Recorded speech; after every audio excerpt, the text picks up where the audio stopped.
Deməli dostlarım, bugün sizinlə danışacağım ki, Pythondan kitabxananı necə yükləmək olar? Yəni Python üstü olan bir kitabxananı necə yükləmək olar? Kitabxanaların bəziləri Pythonun özündə olur, amma bəzilərində isə olmur. Məsələn, indi bugün sizə onu göstərəcəm. Məsələn, biz import vasitəsilə kitabxana daxil edirik. Məsələn, mən daxil edirəm matplotlib. Burada düz yazmadım. Matplotlib daxil edirəm. Bu qrafik üçün istifadə olunan bir kitabxanadır. Amma fikir versəniz bu error verir. Bu errorun səbəbi nədir? Yəni bu kitabxana yüklənməyib, ona görə error verir. Bu erroru necə aradan qaldırmaq olar onu göstərirəm. İlk öncə Windows R vurursunuz və bura CMD yazıb, oku basıb Enter vurursunuz. Və gördüyünüz kimi CMD terminalımız açılır. CMD terminalımıza isə pip install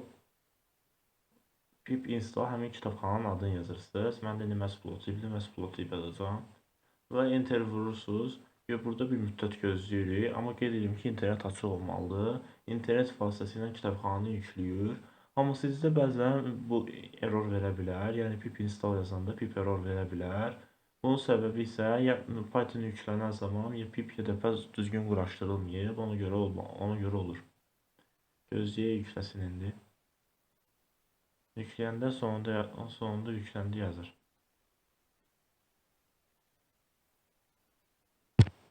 Gözləyik.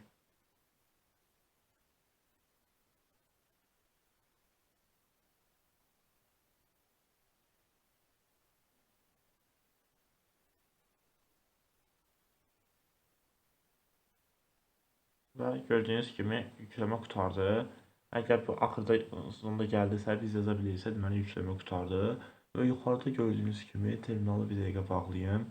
Yuxarıda gördüyünüz kimi artıq kitabxanamızda error vermir. Videomuz bundan ibarət idi. Bu qədər. Sağ olun.